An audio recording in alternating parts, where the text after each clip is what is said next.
বিজয়ের মাসে প্রিজন ভ্যানে দাঁড়িয়ে জাতীয় সঙ্গীত গাইলেন সাবেক তথ্য ও যোগাযোগ প্রতিমন্ত্রী জুনাইদ আহমেদ পলক।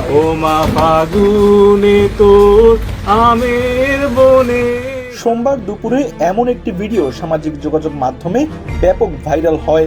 ভাইরাল হওয়া ভিডিওতে দেখা যায় প্রিজন ভ্যানে বসে খোশ গল্পে মত্ত সাবেক তথ্যমন্ত্রী হাসানুল হক ইনু, ঢাকা 2 আসনের সাবেক মন্ত্রী কামরুল ইসলাম, বাংলাদেশ ওয়ার্কার্স পার্টির সভাপতি রাশেদ খান মেনন ও সাবেক আইনমন্ত্রী আনিসুল হক। এ সময় গণমাধ্যম কর্মীদের দেখতে পেয়ে গলা ছেড়ে জাতীয় সঙ্গীত গাইতে শুরু করেন পলক। আচমকা পলকের সঙ্গীত পরিবেশন দেখে হকচকিয়ে যান প্রিজন ভ্যানে থাকা অন্যান্য সিনিয়র নেতারা।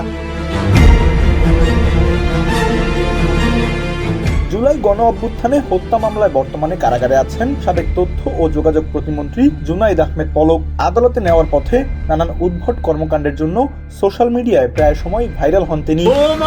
আমার প্রাণে বাজায় বাঁশি সোনার বাংলা, আমি তোমায় ভালোবাসি।